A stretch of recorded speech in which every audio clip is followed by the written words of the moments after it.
When I saw the dynamics of a criminal trial, and then I saw the verdict, and I saw the cloud lift off of our clients' shoulders. I saw the cloud lifting off the victim's family shoulders. And it was at that moment I said, that's what I got to do. I got to do that. It was life-changing.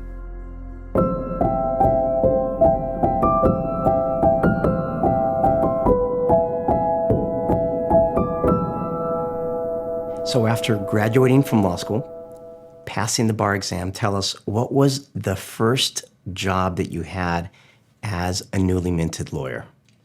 So I realized I had to get a job with a prosecutor's office. They weren't hiring. I had a friend who worked for the LADA's office. I interned down in Compton in the hardcore gang unit. So I volunteered there for almost a year for free as an attorney. I needed money at that time, and I thought, gosh, nothing's opening up. There were hiring freezes. No one was hiring, except for the Riverside DA's office, and only in one position for family support. And for those of us that might not know, tell us what family support work is, as opposed to, say, criminal prosecutions, which was your ultimate goal. So before there was a Department of Child Support Services, there was the DA Family Support Division. The district attorney's office obtained those support orders and then enforced the support orders. For the first year and 4 months of my career at the district attorney's office, I was there at the child support. How did you transition to the criminal side of the house? It was really purely by luck. I'd interviewed at one point with Grover Trask, and he assigned me to the family support division. He said, I'd like you to stay for 3 years. And so I honor my commitments. I said, yes, I will. It was tough because it wasn't what I wanted to do. I love family support. I think they do an amazing job. It's just not what I wanted to do. I wanted to be in the courtroom. I wanted to do trials. Prior to that, though, prior to even working at the Riverside DA's office, I had applied to the LA DA's office, and I was told they weren't hiring. About a year, maybe in some change, into my stint at the family support division, the then district attorney of LA called and said, we have a job for you, and we'd like to offer you a job.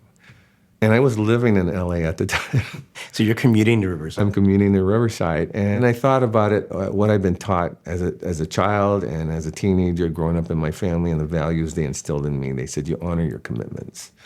So I said to the person on the other end at LADA's, I said, I'd love to, but I can't. I have a job. And I work at Riverside. And they said, well, what do you do for Riverside? And I said, I work in family support. And there was laughter on the other end of the phone because they said, that's not a DA. We have a criminal position for you. And I said, I realize that. But I committed. So thank you. I really appreciate it. In my mind, I'm thinking I probably shot myself in the foot. But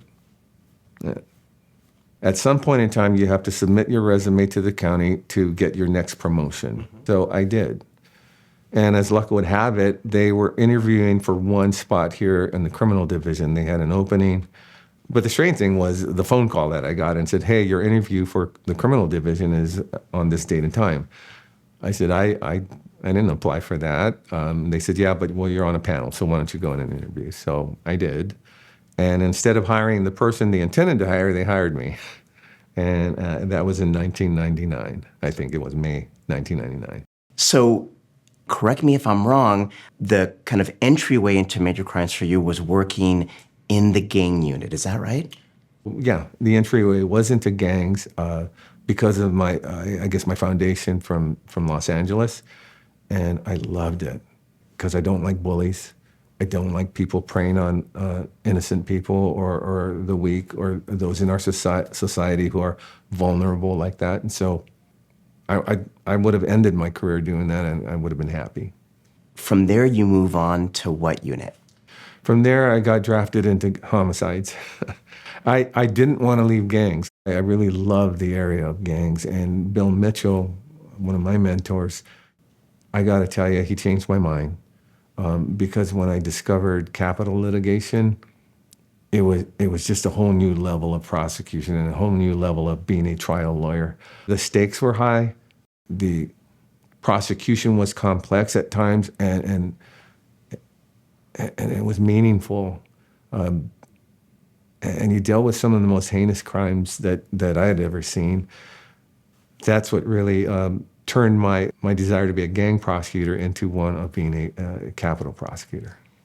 Being a homicide unit prosecutor for so many years, tell us a little bit about kind of the sacrifices that you made and the way that you were able to, in the end, balance your personal life and your commitments to your family with your commitment to the work itself. Well, I'll be honest, I wasn't very good at balancing that part of it in the beginning.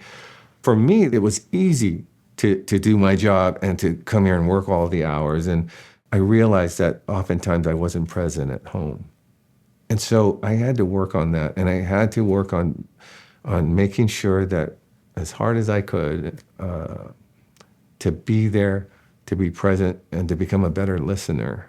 Balance is not equal in this job.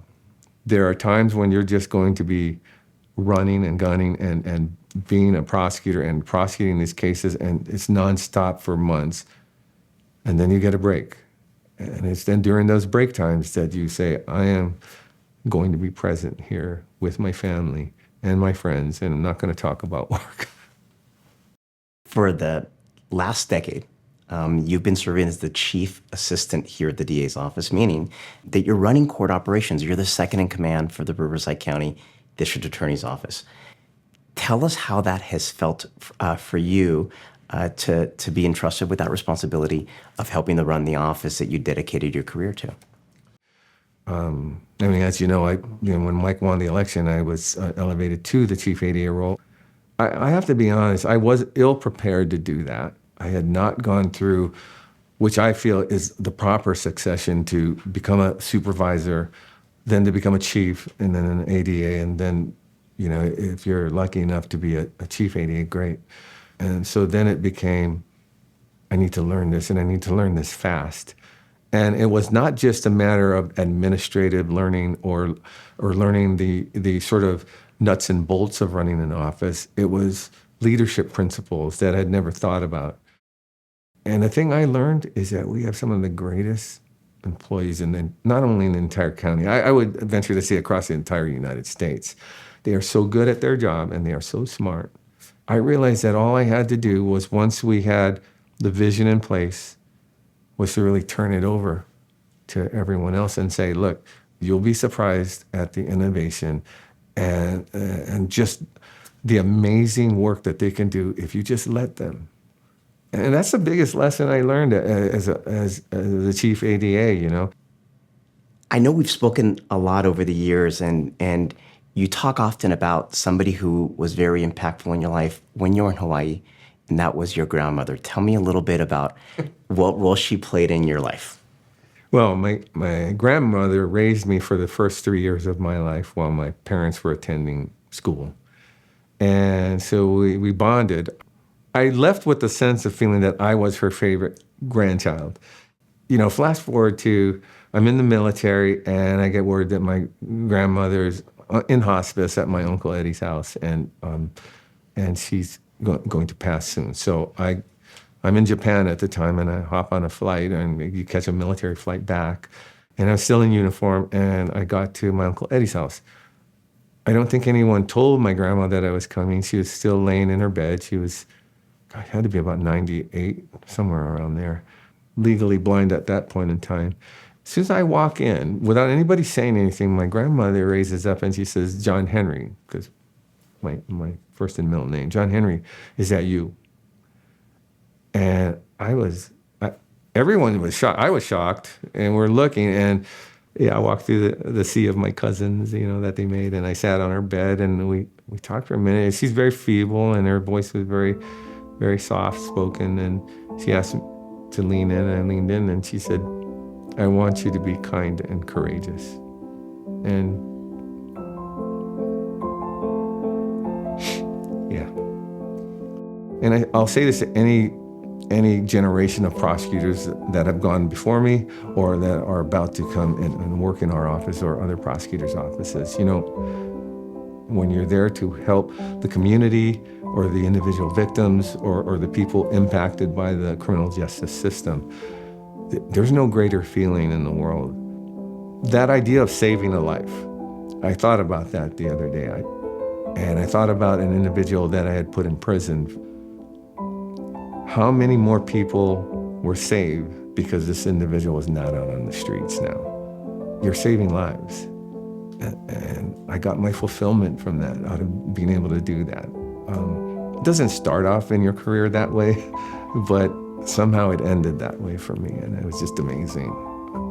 My grandmother, I would hope that she would have been proud of me, of the work that I've done for the community and for the victims of crime.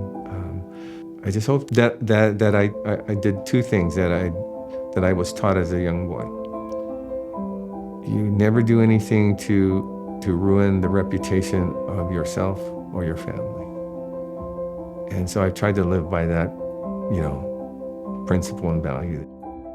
I hope I did okay.